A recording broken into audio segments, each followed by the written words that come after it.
Well, welcome back to the DCL podcast. I'm your host, Steve Creasy, and joining me as always is our wonderful co-host, Christy Puttick from PackYourPixieDust.com. How are you doing today, Christy? I am well. How are you? We are recording at a normal time for you almost. It's exciting, and the sun is shining, and it's a beautiful week in Michigan this week, so it's awesome. Spring is here, huh? Spring has arrived. I think next week it goes away again, but it's here this week. And we're going to stay up in that northern tier section of the United States, and I'd like to welcome to the show as well, Chris from Minnesota. How are you doing today, Chris? Hi, thanks, Steve. I'm good, and hi, Christy. Thanks for having me on the show. I really appreciate it. Looking forward to it. Definitely. And I'm guessing Minnesota's been you guys have kind of borne the brunt of the spring a little bit with those late snowstorms and everything else, but hopefully the weather's finally changing for you guys as well up there. Yeah, true to form. A couple weeks ago, we got a good 9-12 inches. Jeez. But that's Minnesota spring. But yeah, we're coming along. Some nice days here and there sprinkled throughout. Well, we're going to turn thoughts today back to your cruise, and actually it was our cruise as well on the Disney Fantasy, because as it turned out, and I'm not sure how it worked out, if you reached out to me ahead of time and said, hey, we're on the same cruise, or we just figured out we're on the same cruise, but Chris's family and our family sailed on the same cruise on the Disney Fantasy this March in spring break, and we're going to talk about that today. So as we jump into it, Chris, why don't you give everybody kind of your background with the cruising, and why did you pick Disney Cruise Line? Sure. We, my family, it's my wife, and we have 4 kids. And we had been on one other cruise prior, about 3 years ago, and it was with Disney. It was on the Magic, and it was a Western Caribbean, or I guess we went to the Bahamas. We absolutely loved it and have been looking for a chance to get back. And this year was that year. And we just looked at the itineraries, and we had a 7-day period for the kids' spring break. And just made it work, and we're absolutely thrilled that we did. We had a great time. So it was both of your first time on the Dream Class ships, then? Yes. So, Chris, it was yours, and Steve, it was yours. Yes, it was, definitely. Well, that's exciting. Then we will get to that, right? What your guys' impressions were. Definitely. So, thinking about it, for us, it was the exact same kind of thing, and we'll kind of go back and forth on why what we did and experienced on this stuff. But this cruise just actually fit exactly our kids' spring break, and that's why we picked it. We had looked at one on the Wonder out of Mexico, which was 5 days, but it was time to finally, as you were talking about, Christy, it was finally time to get on one of the Dream Class ships, and the kids were really excited to see one of the bigger ships and ride the Aqua Duck. So it just kind of worked out for us. Chris, when you guys went down there, how did you guys come down and spend some time in the parks beforehand, or what did you guys do? No, we thought about it, but no, we ended up just we flew in the day before, and we stayed at the Hyatt Regency at the airport, which I think was one of your listeners had mentioned doing that. And I said, hey, that sounds good. And it ended up working great. We got in maybe 5 p.m., grabbed dinner, went up to the pool on the rooftop there. And it was just a really easy, lazy way to roll in the day before without having to worry about transportation.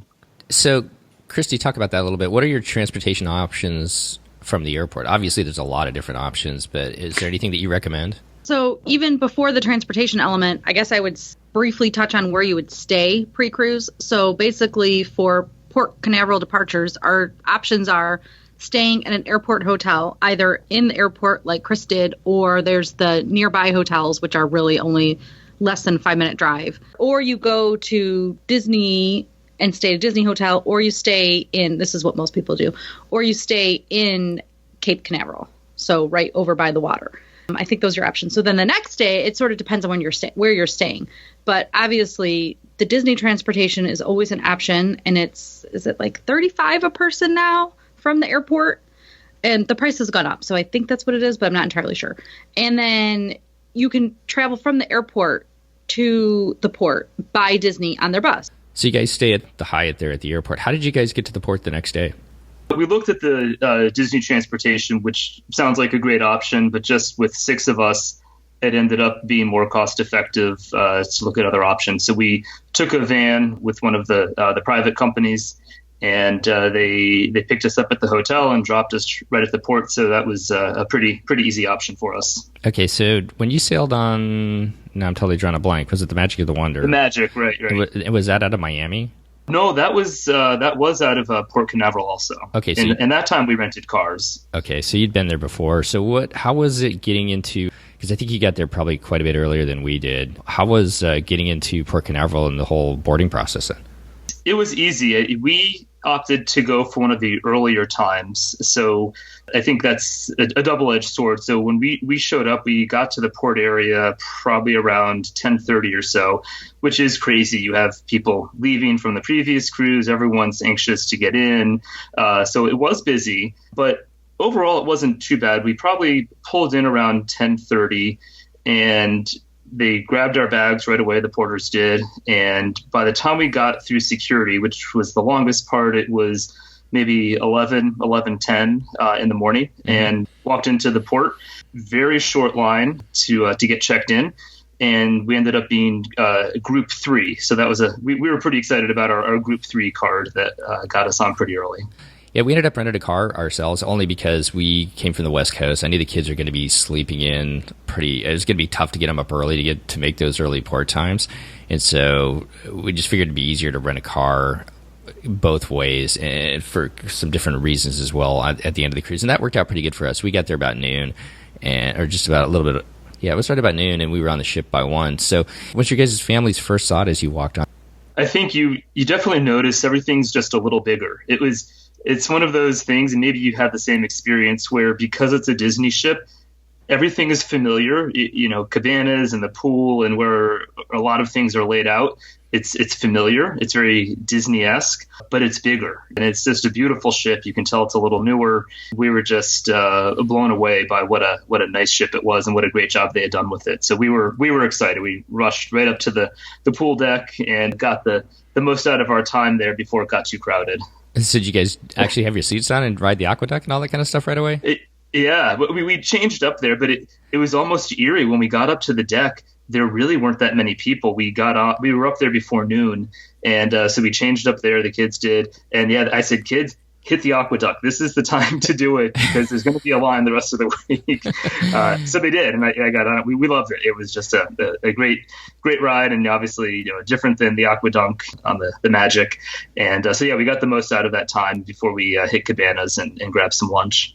Yeah, I think you said it the best in that, it had that familiar feel, just like you said, with Cabanas, you were looking at the ship ahead of time, kind of the deck plans and all that kind of stuff. You could see the differences, but as you walked on, yeah, just a lot bigger. The lobby was amazing. The staircase is amazing as you walk on there. And we ended up with the aqueduct, kind of that same thing. It was like crowded by the time we got up there. Actually, we actually hit it pretty good because we got to Cabanas kind of think like as everybody had got on early, they were kind of finishing up their lunch. And so we actually got a table pretty easily. But then by the time we got over to the pool deck, it was just packed. So we ended up riding the aqueduct most of the time at night, like after we had dinner and stuff like that. There was hardly any lines. So there's a couple nights where myself and our youngest, because our oldest ended up teaming up with a bunch of kids who was out running around, but myself and my wife and our youngest rode that just several times over and over again at night. And it was really cool at night because it was all lit up and you could see the ship all lit up as you're going through the tube and stuff like that. So it was kind of a fun experience.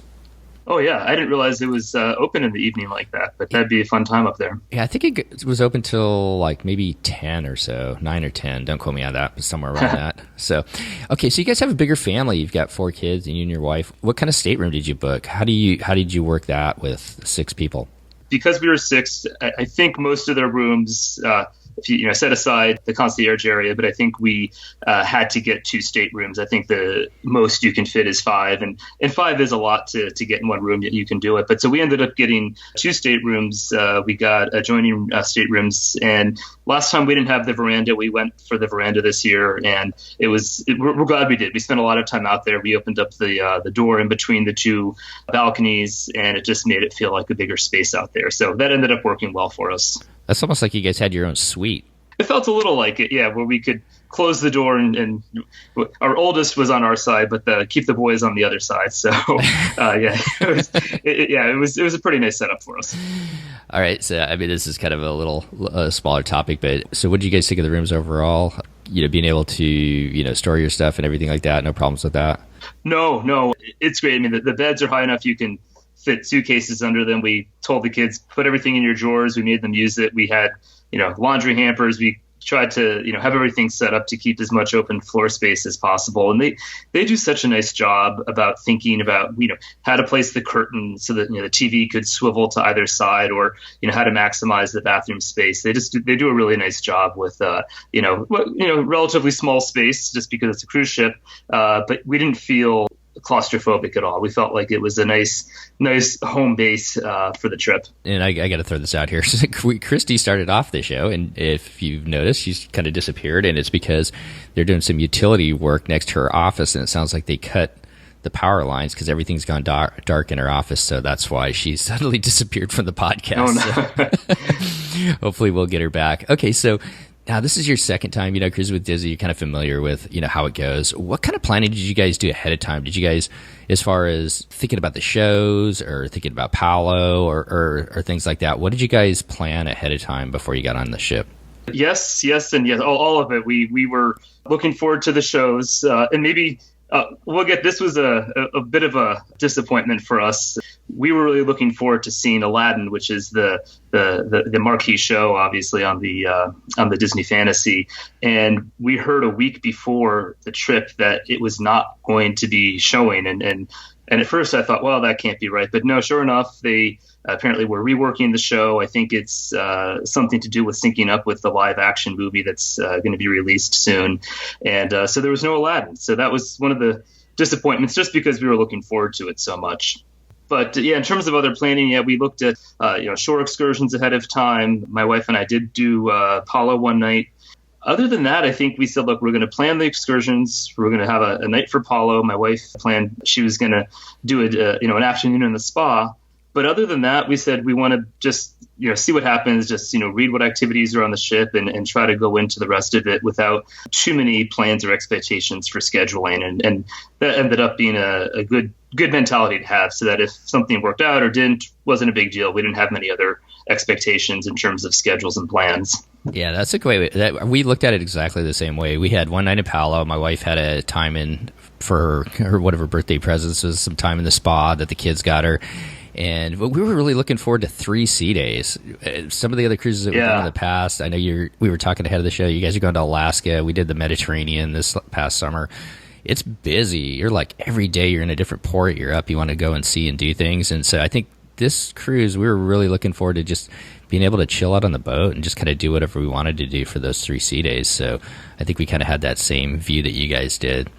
Yeah, that definitely was attractive about this itinerary, that you had those 3 sea days. And to me, that's half the fun, is just exploring the ship. And there's such great service everywhere you go. The staff is making it fun. They're making sure you have a good time. And so I think we enjoyed the excursion days also, which I'm sure we'll get to. But yeah, that was really a big part of why you sail Disney, because of those onboard experiences.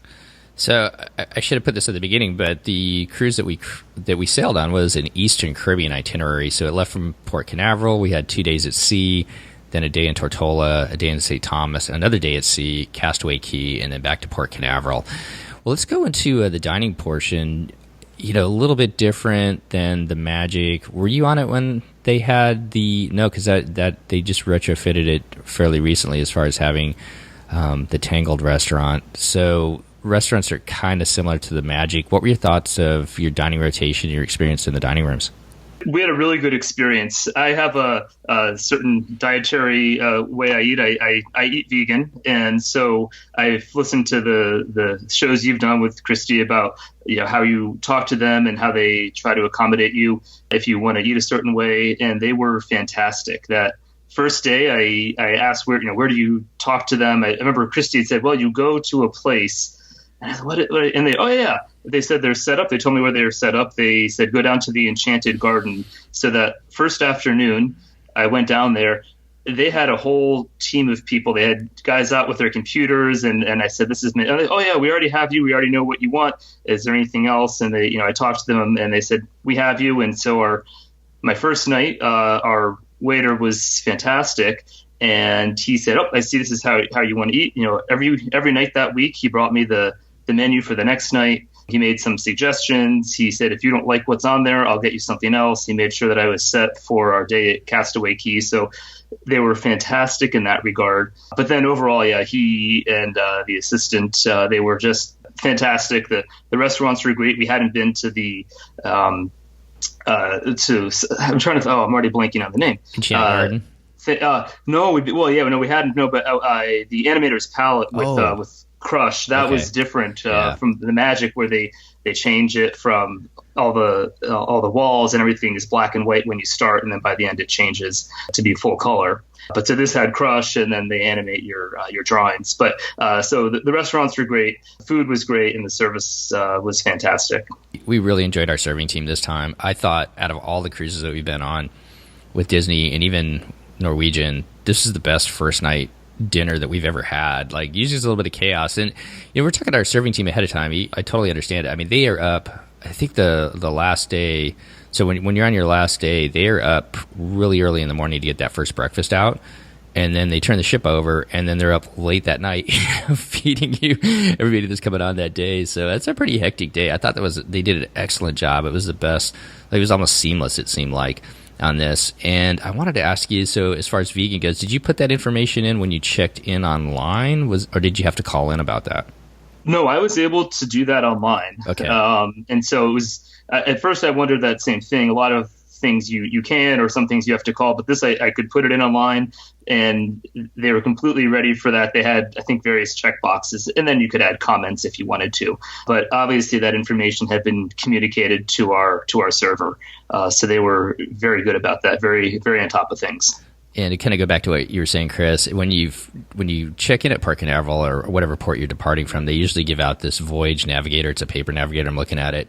And in it talks about to change dining assignments, and that would be also the place where you'd want to go, like you did, Chris, to kind of confirm any different dietary needs. And it shows, like, for our cruise, between 12:30 and 3, go down to Enchanted Garden on deck 2, and you can do that first day when you get on. Well, let's kind of turn to the shows, and we'll talk about some of the stuff that you guys did on board. Yeah, we're disappointed not to see Aladdin as well, and we kind of heard the same thing, that they're kind of retooling it. Did you guys get to see some of the shows, or what were some of your thoughts? Once we got over that initial disappointment of no Aladdin, there are still some other great shows on the ship, and we went to most of them, not all of them.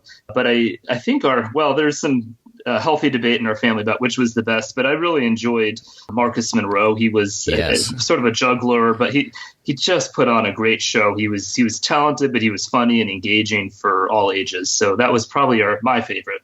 Yeah, we kind of did. We only made it to 2 of them. Our youngest wanted to go. Our oldest kind of hooked up. He had a friend actually from the Mediterranean that was on board this ship as well. Oh, wow. Yeah, so they hooked up the first night in the Edge, and then they got a whole group, and so he didn't join us for the shows, but we went and saw Marcus Monroe. We thought he was hilarious. Like you said, he's kind of a juggler / comedian almost. Yeah. And yeah, we really enjoyed that. We saw Disney Wishes, and then I kind of wanted to see the Disney on Broadway star, Josh Strickland. He was the one that performed Tarzan, I believe, on Broadway. Did you guys see him by any chance? We did, and actually, when I wrote to Disney ahead of time, I said, "Hey, we're disappointed. Is it true Aladdin's not on here?" And they said, "Yes, but we are going to bring on some special entertainment that's usually reserved for some of our longer cruises." And I took that to mean when they bring in, I think they call it their Star Set Sail series, where they bring on some individuals who are, have some Broadway experience or famous for some other reason. And so we did go see him. He's fantastic. He was, I think he originated the role of Tarzan, and it's great. He came out, and it was just him and a piano, and he can sing. And my kids right now, they're really into Newsies, that not the original Disney movie, but the movie made musical. And he did one of the songs from that, and our kids were just in heaven. They absolutely loved it. So really talented guy. And actually, I noticed the next day they had him on the agenda that you could do a meet and greet. And so we didn't do that, but it looks like they really tried to make the most of having some of those people on the ship.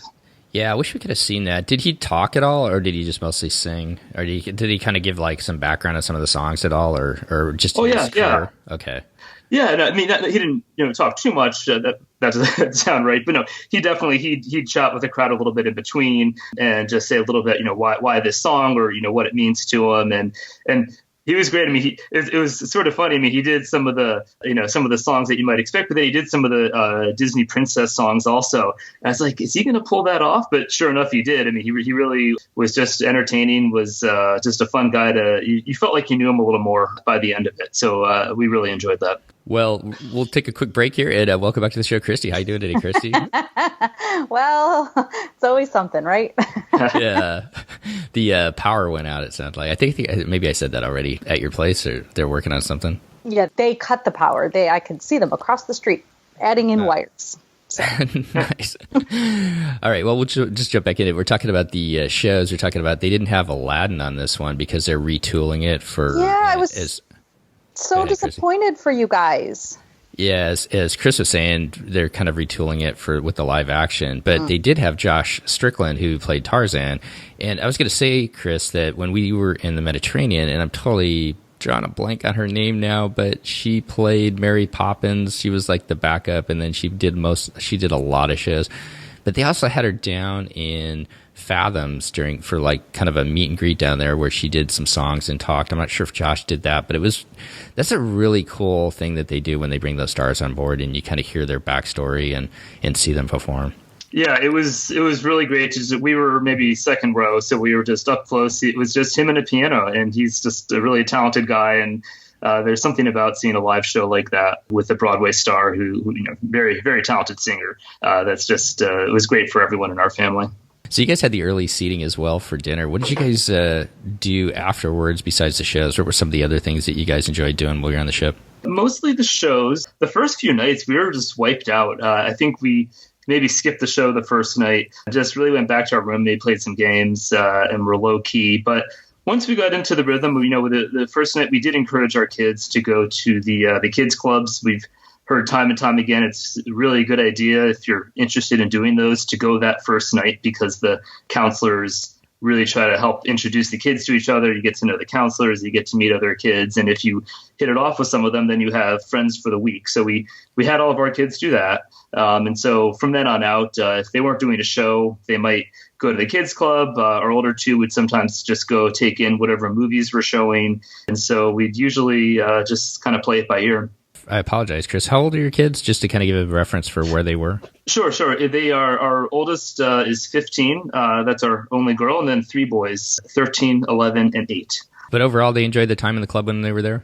They did. They didn't use them quite as much this time, but throughout the week they went in a handful of times and played games. Or the younger ones were in the Oceaneers Club. And Edge, I guess our third could go into both clubs. But so, yeah, they would use them, and they really enjoyed the activities there when they did go to them. They kind of have built-in friends.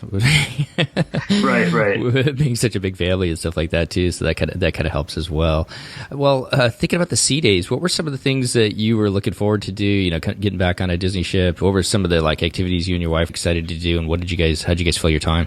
Our routine for most of the mornings on the sea days is we've actually heard probably on this show that you didn't need to go to Cabanas for breakfast, that there'd usually be at least one restaurant open. And I think almost every day it was the Royal Court. So our routine on the sea days was we'd go to the Royal Court for breakfast. And sometimes we'd see our server from the evening, or the assistant server. But it actually worked well. I know it's somewhat of a contentious issue on this show, but it was right across from guest services. So we'd have to go grab our paper navigators because they weren't in our room anymore. But so we'd grab those and then go sit down at Royal Court, and we'd go through the itinerary for the day and set up a schedule for what we were going to do that day. And since you brought it up, what were your thoughts about the paper navigator kind of going away? It was a pain. I understand. I think I understand why they're doing it, but we really still wanted the paper one. There, just the way it's laid out in the grid, it was just so much easier to look at how things are scheduled and where they are. So we still wanted the paper ones. Christy, you want to add anything? Team paper. Oh man, yeah, we kind of do the same thing. My wife and the kids usually sleep in a little bit more. It's funny because Chris and I kept running into each other getting coffee in the morning. So I usually get up, and it's kind of like my time of the day to kind of hang out and chill out a little bit. And you were usually down at the gym. I want to talk to you about that real quick. And I want to give a shout out. Chris did a 50K Ultra, and he was training for that while you were on the ship. What were your thoughts of the gym and being able to continue your training before you ran that? Yeah, well, I'll first say training for a long trail run on a cruise ship is not optimal, but that's the schedule we had, and so we just made it work. Yeah, the gym area is fantastic, and I had not been to it previously, so it's right up near where the spa is. So when you walk in, it's this just a very beautiful, very soothing area, but the staff there is great. They're happy to help. They're happy to let you just do your own thing. There were some classes going on while I was up there. So I think I saw some yoga classes. There may have been some spin classes, but you can also just go use the equipment on your own. And, they had towels and cold towels and water. It's right by the smoothie bar. So it's a great place, great view. I ran on the treadmill there overlooking the ocean. I'd see whales from time to time. And as the ship was rocking, I feel like I got my incline experience on those treadmills. So definitely a different experience. Yeah, that is the worst. Props to you for running on a treadmill on a moving ship is tough. It was fun though. It was it's a great facility, and you can really get a good workout there. If you want to stay active and doing that during a cruise, it's absolutely there, and it's very easy just to walk up there. And there were no waits for the elevator or for any of the equipment, so definitely recommend it for anybody who wants to do that while they're on the ship. They keep it really clean. I went up and ran on the treadmill a couple times. They also it's kind of nice because they have that shower area that you can use as well. So if you don't want to go back to your room and you want to just shower right there, they've got everything you need for taking a shower right there in the spa. And yeah, I love using the gyms on the ships actually. So I was just going to say that's a good point, that I had the misconception that to use those showers in the locker room up there, you had to either be using the spa or the rainforest room, but you don't. Anybody can just use those locker rooms and showers up there. So it's definitely something to keep in mind if you're looking for another option. Was it on a Disney ship that you went and used the shower, Christy, because you didn't like the shower head? Yes, I'm November. That's right. So if you don't like your shower in your room, it's definitely. If you want to make the trek to the spa, you can definitely do that. So I can cut that out. I was trying to You're welcome. You can do whatever you want. Well, cool. Yeah, the gym's just a fun place to go. I know a lot of people probably, but for those of us that like to continue to work out, you kind of need that sometimes. It definitely. It's definitely a great venue to use. Did you guys do anything else? Did you take in trivia or any of the other stuff during the Sea Days? Yeah, we definitely would look at the activities. It was during the NCAA basketball tournament, so my oldest son and I, we went down to O'Gill's a few times and grabbed some food and took in a game or two. So that was definitely a fun option. And there was a lively, sports enthusiast crowd down there. So that was a fun midday activity. But yeah, we really would look at the various family activities. So we did one of the walking tours. We did a towel folding class. We did some of the trivia and Pictionary and, feud trivia. So we really tried to get the most out of those. And there's something that almost anybody could enjoy if you just look through the schedule every day. The one thing I kind of found being on this ship, and maybe I said it on the last one, just because the ship is so much bigger and there's more people on there, I don't feel like it felt like overcrowded.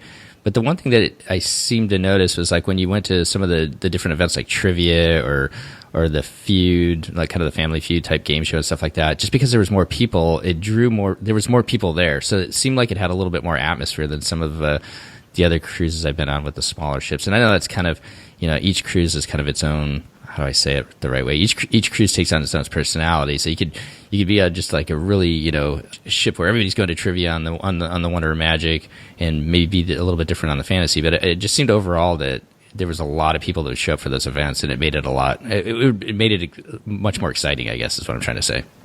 But gave you more competition. Well, that's the other thing. We definitely did not win a winter medal this time. Yeah, we did not win anything either. Yeah, they're definitely crowds, but it made it more energetic. And some of them, they find a way to make it a team competition. So it's really, half and half of the room are competing against each other. So, everyone's, shouting encouragement and, shouting out ideas if it's, a charades type thing or, a Pictionary. So even though we didn't win, that wasn't really the point. The point was it's just fun that your whole family can get into pretty easily. Oh, definitely. And I got to give a shout out to Chris. He's from England, and he was one of the adult kind of he kind of ran a bunch of the adult themed activities and stuff like that. Did you get any chance to interact with him at all? No, I don't think we did. Oh, he was hilarious. If anybody gets a chance to have him on board the ships, I know he's on the Fantasy right now, but oh my gosh, he's like one of those guys that's like super fast, quick-witted, and you had to listen to everything he was saying because you were going to miss half of it, and he was just hilarious. It always amazes me the talent that Disney finds to kind of run these different events on board the ships. Yeah, the people running them really seem like they're just enjoying it. I think that's just it must be one of the strengths that they have to enjoy, working with people and just having a positive attitude, and that really came through for all the people we ran into who are running these various events. Definitely. So thinking about the pool deck, let's go up there real quick too, because there was a place that we really enjoyed that I don't think that they really have available on the smaller ships. But did you guys spend very much time at the pool, or what were your thoughts on that, Chris? We did, but probably not as much time as our last cruise. So I think it was our youngest who enjoyed just splashing around the pool and running on the aqueduct. But I don't think we did some of the other splash pool areas quite as much on this cruise. Christy, where do you guys like to spend when you guys are up on the pool deck? The same spot you're about to talk about. So what I really enjoyed was there's a family section because it was busy. I mean, it's kind of it's busy around those main pool areas, the Mickey pool and the Donald pool, and around the aqueduct. And I'm going to be honest and just say this, and I'm going to sound like a curmudgeon. I'm kind of glad my kids are kind of moving beyond that, where we have to stay there with them. It's kid soup to the extreme. It's really bad.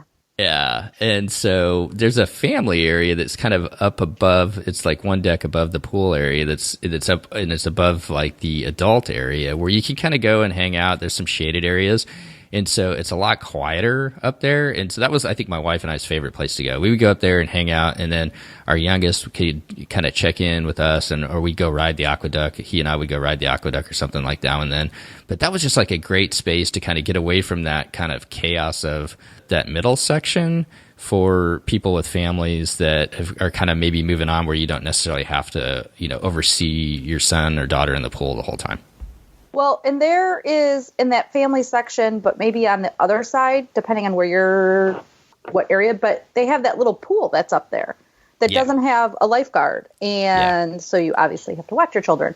And it's a small little pool. It's like a little wading pool, but it's perfect because you can get wet. And then kids like mine that just want to go and like play with his car because you're not allowed to play with toys.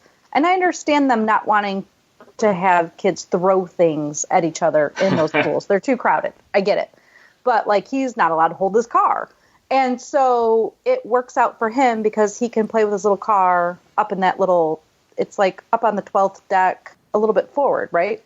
Yeah, it's just in front of the funnel there. There's just a small little area. And it's perfect for, like you said, like maybe a 3 or 4 or 5 year old, to kind of splash around in and play in, and you can just sit back there and watch them, and it's not quite the craziness that is the pools in the middle section of the ship. So I just wanted to throw that out there. We really enjoyed that part of the ship. I guess we were don't tell people.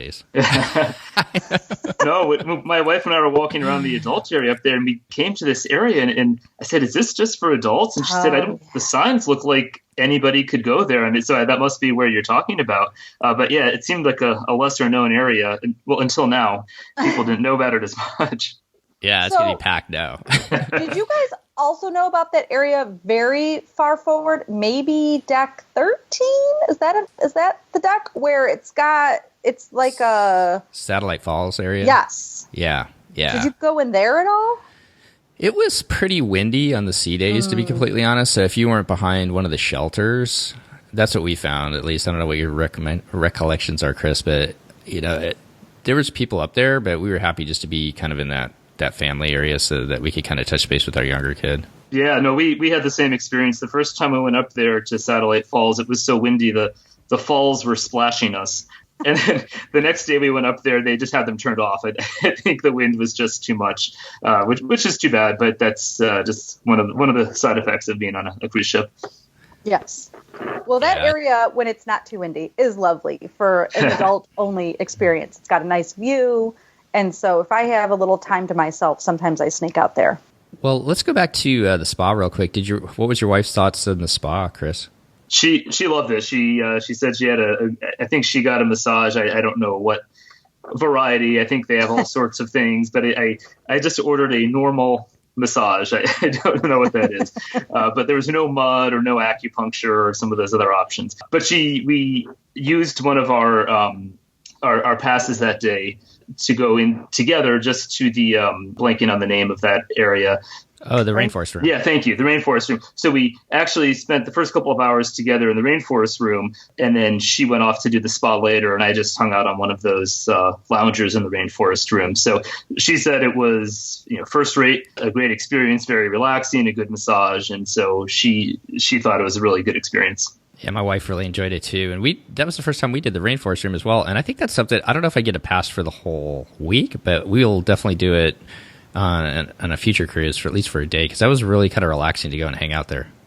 It really was. I didn't know what to expect, and we just did a day pass also. I don't know if I would do it for the whole week, because you probably wouldn't use it as much on port days. But yeah, the showers and the various saunas, and then those lounger chairs, I didn't know how those would be comfortable, because they're these stone chairs, but they really were. I think I fell asleep on one.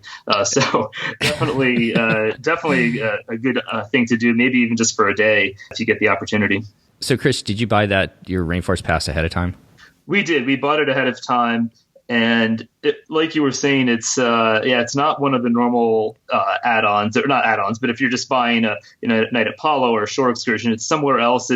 I remember it being like if you were going to buy a gift, like if you wanted water in your room or something like that, one of the options there was a day pass for the rainforest room. Well, anything else you guys did on the ship that you wanted to talk about, Chris, before we talk about the port excursions? No, I think those were the big items. The one thing I remember that was a little different this time, when we had cruised a few years ago, they had the app that you could use on your smartphone, and you could message, which was great. And I think the app has only improved. So the bad about the app on this trip, at least for us, and I think a lot of people, is the messaging was having a lot of issues. So a lot of messages didn't go through or got delayed. But so that was just a fluke. But the good news was, last time we had to use the Wave phone to get communications from, say, the kids club or anything like that. But this time, if a kid left the kids club, we'd get a message in the app. If we were using the laundry machine and our laundry was done, we'd get a text. I mean, pretty much anything. If you wanted to talk to someone about, doing a Disney Vacation Club, you'd get a text when they were ready to talk to you. So they really are using the app for more and more, which is convenient, because I much rather carry around my phone than the Wave phone. So we enjoyed that functionality that they had been adding.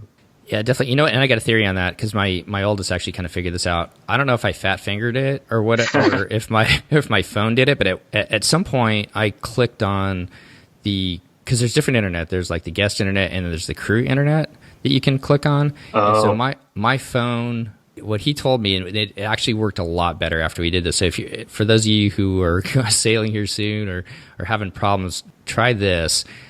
I had at one point, I guess, clicked on the crew internet.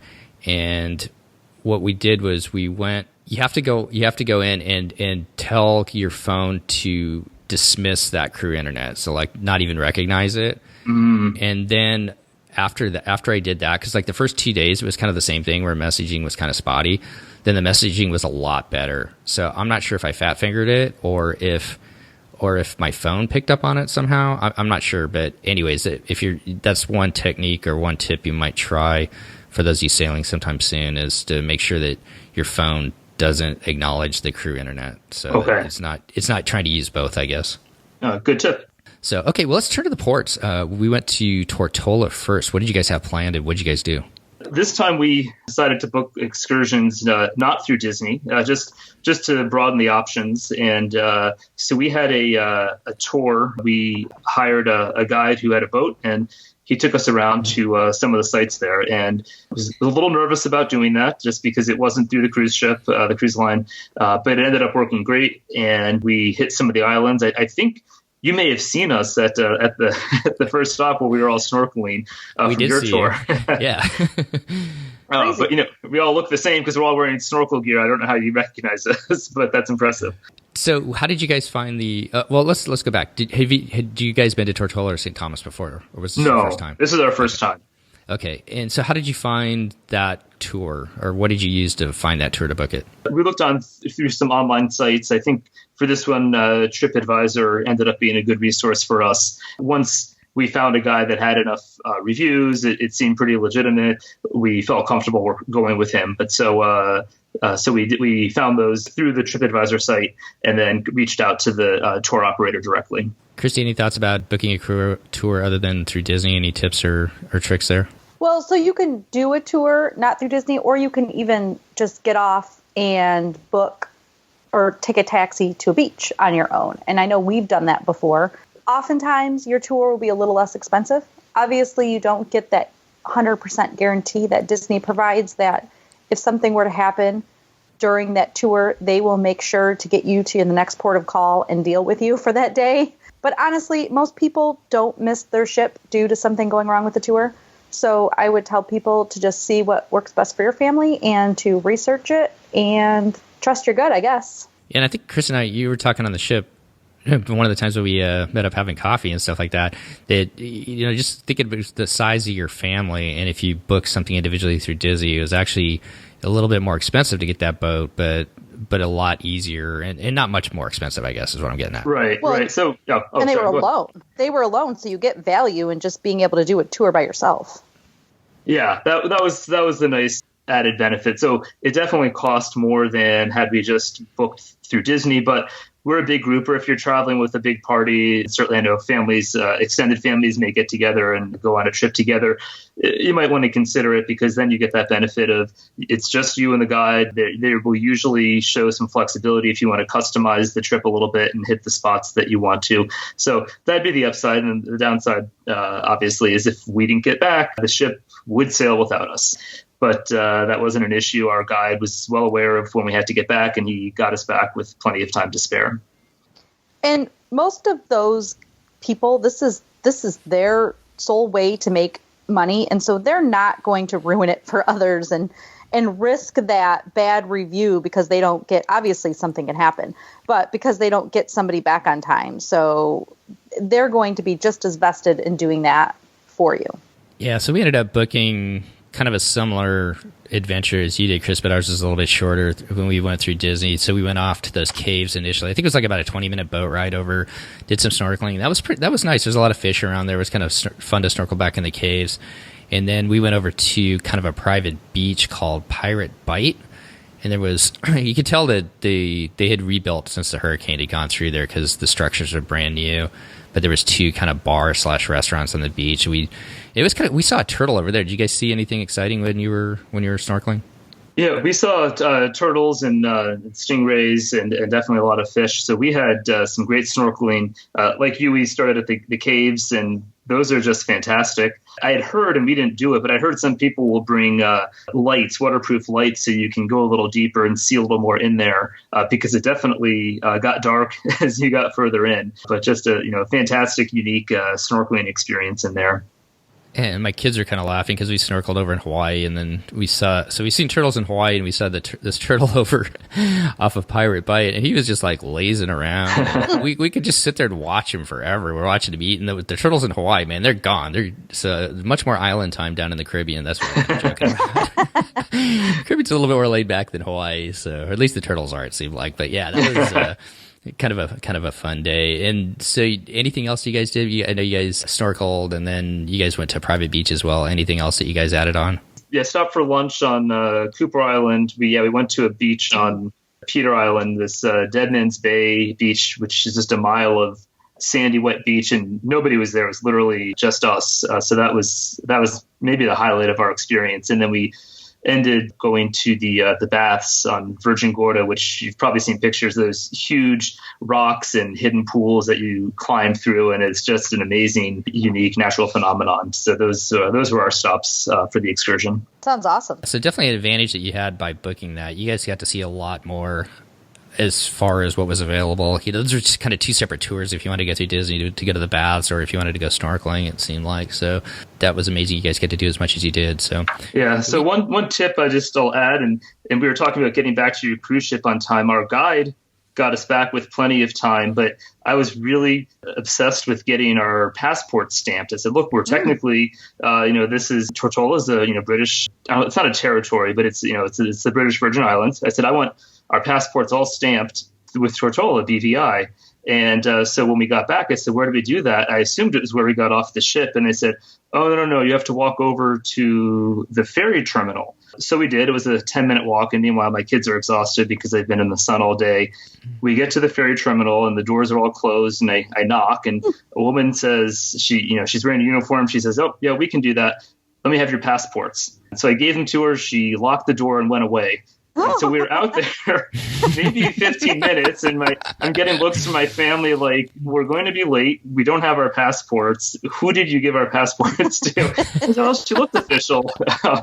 So I don't think my family was thrilled with me at the time. But she did come back eventually. Our passports were stamped, and we had to scramble back to the ship because it was pirate night, and we had to get ready. So anyhow, if anybody is interested in getting your passport stamped, I would leave some extra time at Tortola. It's not far, but it's a little unpredictable how that might go. No, or just don't do it. That's a great story. But we all made it back. Well, that's good. I want to know what your tour that you did was, Chris. Sure. It was Celtic powerboats, but the best guy you can imagine. Just a total class act. He was in the hotel industry there, so he was in the service industry, and it showed. He had towels ready for you. He had snacks and drinks, and I would not hesitate for a second to recommend him to any of your clients. He was absolutely fantastic. Celtic powerboats, and his name is Patrick. Thank you. Awesome. So we just did our excursion. We came back. Nobody really wanted to go into town, so we just headed back on the ship. And like you said, Chris, Pirate Night. Any thoughts on Pirate Night? We're kind of, I guess my youngest is excited about it. My wife and I are kind of mediocre. We like the fireworks. Any thoughts on Pirate Night? We should have enjoyed it more. We were just so tired from a day in the sun. We didn't dress up. We put on the little bandanas that they left in our room, and we were just so tired afterwards, so we didn't do it. And I've heard you guys talk about how they used to have a food spread after the show. We never knew that existed, so we did not tell our kids about that. So I hope they don't listen to this podcast because maybe they missed out. I don't know. But and the fireworks were just too late. I think maybe we're just wiped out that day, but we didn't stay up for it. So so unfortunately, we stopped up for a few minutes, but didn't get the most out of Pirate Night, unfortunately. Steve, did you dress up? We had plans to do it, and yes, you did.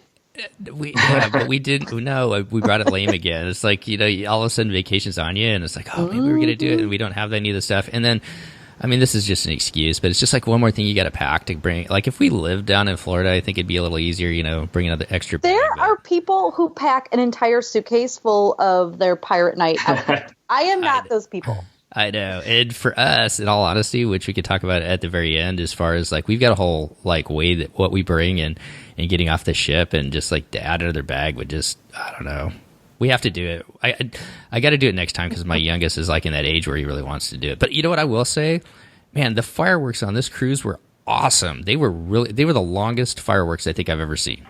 Wow. Sorry we missed it. Yeah, don't tell Chris. He's going to be done. Yeah, it was amazing. They just kept going on. And like in the past, like on the one in the Magic, the ones that we've seen, they would have like a couple, explosions in a row or together. But this one was like, they had several where it was almost like, I mean, I don't want to equate it to the Magic Kingdom fireworks, but it was really impressive. I was really impressed by it. It was a really fun show.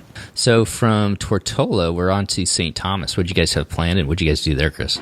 We knew we wanted a slightly more low-key day after a day in the sun on Tortola. So for St. Thomas, we similarly found someone on TripAdvisor, and he was a kind of a solo operator who has a van and takes you around the island, and he shows you the site. So sounded good, and he ended up being fantastic. We started out in Charlotte Amalie, and he drove us up to the top and showed us the views in Magens Bay, and all the time was telling us about the history of the island and his experiences growing up on the island, how they'd swim across the channel to the other islands. And it was just an entertaining, informative, excellent adventure, and definitely more low-key than the day before. Did you see very much damage from the hurricane? That's the question a lot of people ask. It seemed to me we did a zipline tour, so you could get some good views of the island. That there are still some houses that they're fixing the roofs on and stuff like that, but a lot of it's really come back. Yeah, we noticed the same thing. You could definitely see some things that had not been rebuilt, or ships that were still had sunk, and you could still see them protruding out of the water a little bit. But a lot of the structures had been rebuilt, and impressively, a lot of them seemed to still be standing. Some of them you could tell they were older and had, were built before the storms hit, and they seemed okay. So clearly still some damage, but a lot of it was coming back, and a lot of it seemed to have survived okay. Yeah, so if anybody's out there is a little bit nervous about heading out toward the eastern, obviously this has been said on a lot of other podcasts. We've said it before, getting out there and supporting. I mean, that's their livelihood, the tourist industry. And I think that I don't think that you're going to miss out on anything if you think you are from damage from the hurricane, because it's pretty much back to normal for the majority of the stuff, and that's kind of what we saw. So much what the islands have to offer are the beaches and the natural beauty, and that's all still there. So we definitely felt good about our experiences there and didn't feel like they were hindered by the damage, and felt good about helping some of the local businesses there. Yeah, definitely. So we ended up, we kind of split up that day. My wife and our oldest went scuba diving, and neither one of them are certified. So if anybody's out there and wants to try scuba diving for the first time, they've done this, or my wife has done this in Australia, Hawaii. But you can actually sign up and go out on an excursion to go scuba diving for the first time. You go with an instructor, and they keep a good eye on you and take you around, and they just had a blast doing that. I think they went down to like 35 feet too. So our youngest wasn't old enough. He would have loved to do it. He's on a swim team, so he would have loved to have done it. But I'm trying to remember what the age cutoff is. I want to say it's like 10 or 12. I think it's 12 is the cutoff age. So you might want to check that when if anybody out there is interested in doing that with your kids. But they just had a great time. They said the guides were amazing. They got to see a lot of stuff. So my youngest and I, we decided to go ziplining. Have you guys either one of you guys ziplined before? I have ziplined, but not in St. Thomas. Chris, have you ever done that? Yeah, we did it once at one of the ski slopes, one of their summer activities. But yeah, not on the islands like this. So that sounds fantastic. Yeah, and they'd lost 2 or 3 of their towers. It was called Extreme Tree Lemon Zipline. They were amazing. And it was funny because one of the guys, there was another family, and they had a son the same age as my youngest, Alex, and they ended up hitting it off and just had a blast as we were going through the different lines. But the dad was commenting, and I looked it up on TripAdvisor afterwards. They've got a perfect 5-star review. Wow, that's unheard of. And it's not just 10 people. They've got thousands of people who have rated them, and they've got a perfect score. So I think that says a lot for the staff and the quality of the equipment and what they run there. And it was amazing. You got some just great views of Magens Bay. Each one of the towers had kind of a little history of the island, some different things that had happened in the island. And both the guides that we had were just, having a good time, keeping us entertained the whole time. So I can't give more than 2 thumbs up because I only have 2 thumbs, but it was just a really fun experience doing the zip line on St. Thomas. So that was kind of how we spent our day. Were you guys tandem? We weren't, but they sent the 2 kids on 2 of the lines tandem, and they just had a blast. Oh, okay. Yeah. So that was, I think that was one of their highlights where the 2 of them got to go down together. So have you done the tandem thing before, Christy, or? No. No, but yeah, just a fun time. I hate to admit this, but I'm kind of scared of heights, so I was a little nervous about it. But the pilot is afraid of heights. I know. Well, that might be the best thing ever. I know, I get that from everybody. So yeah, it's just like being on a bridge or a tall building, or being up at a tall, one of those tall stands, ziplining. But in the plane, you're strapped in. It's same like with being on a roller coaster. I'm good with those. But anyways, I digress. So. Yeah, we had just a great time at St. Thomas. Back to another day at sea after that, and then we're on to Castaway Cay. What were your thoughts, and what did you guys have planned? Did you run the 5K? I did not. No, but I have a reason, and I think Steve might have mentioned this earlier, that it seemed like we got to Castaway Cay pretty late. We didn't disembark until after 9:30, which was the scheduled time, but it just felt like I wanted to get as much time on the island as possible, so we did not do it. But we definitely saw a lot of people running it, and part of me wish I had for the medal. It's all for the medal. But we just wanted to maximize our time on the beach there. Christy, do you have any tips on this? Because I think we've done it wrong both times, where we went and we ran and then we went back to the ship, and by the time you go back to the ship... Yeah, don't go back to the ship. That's my tip. Take your stuff. And when I've done it in the past, we have either had somebody not going, or we just take our stuff and throw it in the little, either at a chair or in that bucket that big box that you can leave your stuff in. while you're running that Disney provides. And then we just changed in the bathroom after. And like my husband, I think, just ran in the swim clothes. Yeah, total mistake on our part twice. total failure because, like you said, Chris, we didn't get there till 9:30. I don't think we started running until just a little bit before 10. So it really cut. Yeah, it really cut into the time, and by the time we got back there after going back to the ship and everything like that, I mean, you could still find chairs, but yeah, I wish we would have just hung out afterwards and done that instead. But what did you guys end up doing? Did you guys do anything else besides just hang out on the beach, which is just an amazing time as it is? That was most of it. Our last time there, it was our first time. We really wanted to see everything, so we rented the bikes and rode along the runway and went over to Serenity Bay, and we did snorkeling. And this time all of that's great, and I definitely recommend it. But for us this time, we said, we're just gonna find a spot on the beach. The kids played in the water and on some of the water slides. Our oldest two, there was a free throw contest and a ping pong tournament, which was all very low key, not that competitive. It was competitive, but it all in a very fun way. So did a few of the activities, but mostly didn't have any particular plans and just tried to enjoy the day there, which ended up being great for us. Yeah, it's kind of what we did as well, too, once we got back out there. Just did Pelican Plunge. Our youngest loves that. It's kind of like a jungle gym almost, where they have different things that you can climb out on and then fall into the water. He's probably spent an hour out there just going back and forth, and my wife and I enjoyed just sitting on the beach watching him. So. What's the age limit of Pelican Plunge? Or is it a height limit then? It's a height limit, and there's two things. There's a height limit where you have to wear a life vest. Okay. So there's a height limit to go, and if you have to wear a life vest, I think you have to have like an adult with you. But did you do Pelican Plunge, Chris? I did not. I was more focused on just relaxing that day, but my kids did, and I waved to them. But yeah, I didn't get on it. Okay. Well, after a fun day at Castaway Cay, back on the boat and packing up, getting ready to go, how'd you guys spend the last evening? Yeah, that was the only bit of a bummer about this itinerary. You're enjoying Castaway Cay, and you're getting off the next day, and maybe even packing a little bit. So we packed a little, but we didn't have our bags out that night. We just took them with us. So we wanted to just try to get the most out of that evening. And so I think we went to the show. Believe was the show that evening, so we went to that. But otherwise, just I think the kids wanted to wander the ship, just see everything one last time, just keep things fairly low key.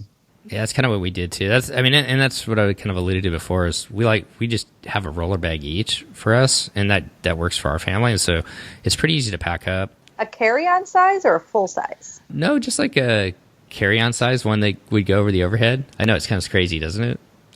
That is impressive. I know. So we just check everything back. Well, we do laundry, so we always plan to do laundry at least once. So that works out pretty good for us, and we don't have to bring a lot of the extras that like when you have younger kids now anymore. So everybody's got a backpack and then that roller bag. So we don't put our bags out either. We just go down and get some breakfast the next day, and then walk off when we're ready, which works out pretty good for us. So did you guys go down to breakfast at, I think it was Enchanted Garden for us, or did you guys do Cabanas? We did go down to Enchanted Garden. It was good, but the menu was a little leaner, and you could tell the service was good, but they were trying to rush things a little because they have to get everyone off and get the ship ready for the next cruise. So, but we did want that sit down experience, and so that was good. And then we said farewell to our server, and so we wanted to get that last chance also. So you guys head back to the airport that day, or did you guys spend some more time in Florida? We went back to the airport that day. Our flight wasn't until the afternoon, so there was plenty of time. But yeah, we just took the same van service back to the airport, and it was pretty seamless. Perfect. Well, kind of thinking back on this vacation, Chris, anything else stand out that we didn't talk about, or anything else you want to add about, for any tips for somebody sailing on the Disney Fantasy the first time? We went to Palo. I know we mentioned it, but didn't talk about it. But ooh, I forgot about that. Yeah, such a fantastic experience. We looked at Remy. The price on that's pretty high now. I want to say it was maybe $90 on top of your fare, but whatever it is, it's up there. And I think maybe we like Italian a little better than the French food at Remy. So we did Palo, and The server is fantastic. We were having a little trouble what to order. He said, you know what I'm going to do? I'm going to give you each, half of this entree will be an appetizer. And we told him what we were thinking, and he just made it all work. And so the service is great. And when the sommelier came out and said, what wine do you want? And he recommended a few, and they said, or you could have this other wine you had. And I was like, how did he know that? It was the wine I had been ordering the rest of the week. So clearly, he was prepared. He knew about, what we wanted to eat, what we had been ordering. And so it was just made the whole experience fantastic. Yeah, really, really, they were on top of things. So, and you just feel like you're there to relax. You're not remotely rushed, and just such a good experience, such good food and service. I couldn't agree with you more. We had one dinner up there too, and just a magical time with looking out over the ocean. The food's amazing, and the service is just impeccable. So yeah, we'll definitely be back to Palo for sure. Well, what's next for you guys, Chris? Then. We are planning an Alaska trip this June, and so we are just starting to think about it, planning some of the excursions, and we told our kids about it just a couple of days ago. So we're getting pretty excited about that. We're trying to let them know it's going to be a pretty different experience in terms of the ports, but it should be equally amazing, just in a very different way.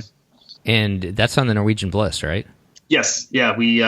We saw her roll out last year. It looks beautiful, just custom made for Alaska with the big observation deck up front. And yeah, we are looking forward to it and be happy to share our thoughts when we get back. Oh, I was going to ask you that. I would really, Chrissy, I would totally appreciate it. We kind of followed, the Bliss being made over there in Meyer Werft, the same company that makes the Disney ships, or the new ones coming out. And she just looks like an amazing ship. So I'd love to hear your thoughts of Alaska and on the Norwegian Bliss as well when you get back. Yeah. I think it'll be different. We're only used to Disney right now, which is so family oriented. And I'm curious how Norwegian will be in relative terms. Christy, any final thoughts as we close out here? What was your favorite memory of your cruise, looking back at it now? Our day in Tortola. The islands were just absolutely breathtaking. We'll remember those sights forever and that time together. Sounded nice. And Steve, what was your favorite memory? I'm just going to say that kind of the same thing, that St. Thomas and Tortola. I was really kind of blown away with how nice the islands were out there, how friendly the people were that we met, and I guess it really exceeded my expectations. I'm not sure what I expected, but just a really beautiful place, and we can't wait to go back. What was your favorite thing you ate during your cruise? For me, it's the escargot. How many times did you get it? I only got it twice. And Chris, you're vegan, so it's not the escargot, so it must be something else. No. We actually, it was my dinner at Apollo. It was a simple pasta, which doesn't sound all that impressive, but the sauce and the seasoning was just one of the best I've had. So it was absolutely a fantastic meal. And then to copy from the Royal Caribbean blog, what was your favorite drink of the week? For me, I'm blanking on which was, but probably just one of the red wines we had at Apollo. I forget which one it was, but I'm not a fancy drink guy, but I do like a good glass of wine. So that was my favorite for the week.